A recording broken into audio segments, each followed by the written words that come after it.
Hi friends, ನಾವು ಇವತ್ತು ಅಪ್ಪಿ ಪಾಯಸ ಮಾಡ್ತಾ ಇದ್ದೀವಿ. ಅಪ್ಪಿ ಪಾಯಸ ಮಾಡೋದಕ್ಕೆ ಏನೇನು ಬೇಕು ಅಂತ ನೋಡೋಣ. ಅದರ ವಿಧಾನ ಹೀಗಿದೆ. ಮೊದಲನೇದಾಗಿ ಅರ್ಧ ಲೀಟ್ರ್ ಹಾಲು ತೊಗೊಂಡಿದ್ದೀನಿ.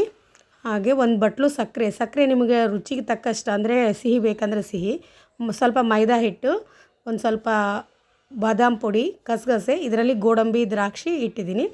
ಬಾದಾಮಿ ಪುಡಿ ನಿಮಗೆ ಆಪ್ಷನಲ್ಲು, ಬೇಕಂದರೆ ತೊಳಿ, ಇಲ್ಲಾಂದರೆ ನೀವೇ ತುರಿದು ಹಾಕ್ಕೊಳ್ಳಿ ಬಾದಾಮಿನ. ಈಗ ಮೈದಾ ಹಿಟ್ಟನ್ನು ಒಂದು ಬಟ್ಲಿಗೆ ತಗೊಳ್ತಿದ್ದೀನಿ. ಅರ್ಧ ಲೀಟ್ರ್ ಹಾಲಿಗೆ ಒಂದು ಪೂರಿ, ಸ್ಮಾಲ್ ಪೂರಿ ಆದರೆ ಸಾಕು, ದೊಡ್ಡದಾದರೆ ಅರ್ಧ ಕಟ್ ಮಾಡಬೇಕು. ಸ್ವಲ್ಪ ಮೈದಾ ಹಿಟ್ಟು ಒಂದು 3-4 ಸ್ಪೂನ್ ಹಾಕ್ಕೊಳ್ಳಿ.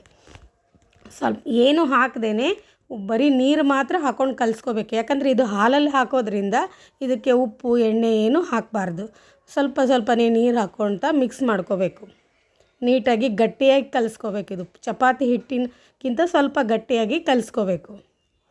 ಚಮಚ ಸಹಾಯದಿಂದ ಕಲಿಸ್ಕೊಂಡಾದ್ಮೇಲೆ ಸ್ವಲ್ಪ ಕೈಯಿಂದ ಕೂಡ ನೀಟಾಗಿ ಕಲಿಸ್ಕೊಂಡಾದ್ಮೇಲೆ ಇನ್ನೊಂದು ಸ್ವಲ್ಪ ಅದನ್ನೆಲ್ಲ ಮಾಡಿ ಸ್ವಲ್ಪ ಗಟ್ಟಿ ಬರಲಿ ಅದು ಹಿಟ್ಟು. ಚಪಾತಿಗಿಂತ ಸ್ವಲ್ಪ ಗಟ್ಟಿ ಇದೆ ನಂದು. ನಾದ್ಕೊಂಡು ಒಂದು ಮುಚ್ಚಿಟ್ಬಿಡೋಣ ಒಂದು 10 ಮಿನಿಟ್ಸು. ಆಮೇಲೆ ಗ್ಯಾಸ್ ಮೇಲೆ ಹಾಲು ಕಾಯೋದಕ್ಕೆ ಇಡಬೇಕು. ಅದು ಹಾಲು ಚೆಂದಾಗಿ ಕುದಿಬೇಕದು. ಸ್ವಲ್ಪ ಗಟ್ಟಿ ಬರೋವರೆಗೂ, ಸ್ವಲ್ಪ ಪೂರ ತೀರ ಗಟ್ಟಿ ಅಲ್ಲ, ಗಟ್ಟಿ ಬರೋವರೆಗೂ ಕುದಿಬೇಕು. ಈ ಕಡೆ ನಾವು ಒಂದು ಬಾಣಲಿ ಇಟ್ಕೊಂಡು ತುಪ್ಪ ಹಾಕ್ಕೊಳ್ಳೋಣ. ಸಣ್ಣದೊಂದು ಕಡಾಯಿ ಇಟ್ಕೊಂಡಿದ್ದೀನಿ. ಒಂದೆರಡು ಸ್ಪೂನ್ ತುಪ್ಪ ಹಾಕ್ಕೊಳ್ಳೋಣ. 2 ಸ್ಪೂನ್ ತುಪ್ಪ ಹಾಕ್ಕೊಂಡಾದ್ಮೇಲೆ ಗೋಡಂಬಿ ದ್ರಾಕ್ಷಿ ಹಾಕ್ಕೊಂಡು ಹುರ್ಕೊಳ್ಳೋಣ. ಸ್ವಲ್ಪ ಅದು ತುಪ್ಪ ಕರಗಲಿ.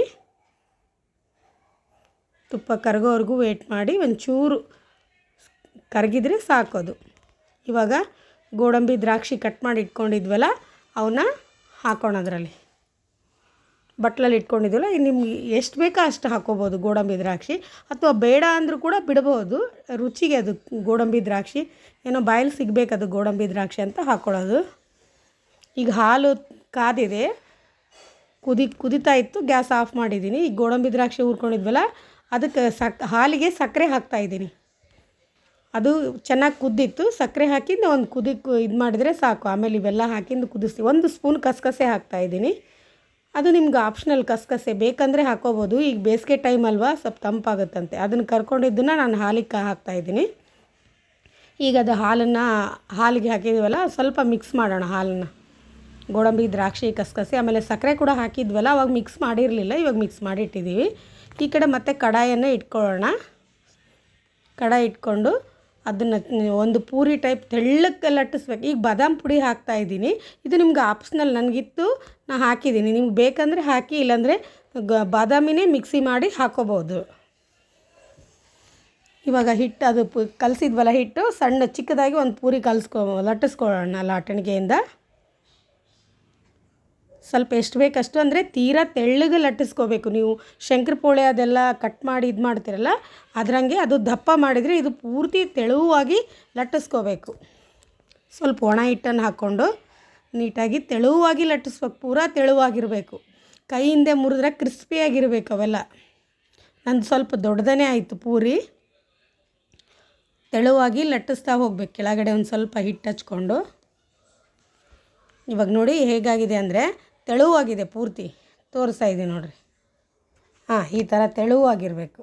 ಇದನ್ನು ನಾವು ಕಟರಿಂದ, ಅಥವಾ ನಮ್ಮನೆ ಕರ್ಜಿಕಾಯಿ ಕಟರ್ ಇರುತ್ತಲ್ಲ, ಅದರಿಂದ ಕಟ್ ಮಾಡ್ಕೋಬೇಕು. ನೀಟಾಗಿ ಸಣ್ಣ ಚಿಕ್ಕ ಪೀಸಾಗಿ ಕಟ್ ಮಾಡ್ಕೋಬೇಕು. ಚಾಕು ಇದ್ದರೆ ಚಾಕುವಿಂದ ಕಟ್ ಮಾಡ್ಕೋಬೇಕು. ಇಲ್ಲಾಂದರೆ ನಮ್ಮಲ್ಲಿ ಇದು ಕರ್ಜಿಕಾಯಿ ಕಟ್ ಮಾಡೋದಿತ್ತು, ಅದರಿಂದ ಕಟ್ ಮಾಡ್ತಾಯಿದ್ದೀನಿ.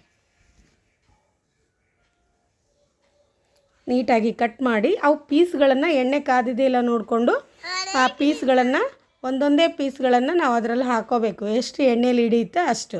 ನಾನು ಇಷ್ಟು ದೊಡ್ಡ ಪೂರಿ ಆಯ್ತಲ್ಲ, ನಾನು ಅರ್ಧ ಪೂರಿ ಮಾತ್ರನೇ ತೊಗೊಂಡಿದ್ದೀನಿ. ಇನ್ನು ಅರ್ಧ ಪೂರಿನ ತೊಗೊಂಡಿಲ್ಲ ನಾನು. ಅರ್ಧ ಪೂರಿ ಅಷ್ಟೇ. 1 ಲೀಟ್ರ್ ಹಾಲಿಗೆ ಒಂದು ದೊಡ್ಡ ಪೂರಿ ಹಾಕಬೇಕು. ಅದು ಗಟ್ಟಿ ಸಾಂಬಾರು ಥರ ಇರಬೇಕಷ್ಟೇ. ನಾವು ಅನ್ನಕ್ಕೆಲ್ಲ ಊಟ ಮಾಡ್ತೀವಲ್ಲ, ಆ ಸಾಂಬಾರು ಥರ ಇರಬೇಕು ಅದು ಅಪ್ಪಿ ಖೀರು.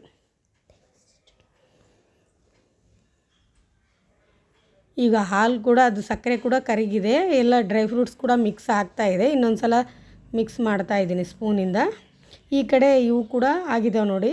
ಪೂರಿ ಎಲ್ಲ ಚಿಕ್ಕದಾಗಿ ಕಟ್ ಮಾಡ್ಕೊಂಡು ಆಗಿದ್ನಲ್ಲ, ಅವೆಲ್ಲ ನೀಟಾಗಿ ಕೆಂಪಾಗಿ ಸ್ವಲ್ಪ ಬ್ರೌನಿಷ್ ಆದರೆ ಸಾಕು.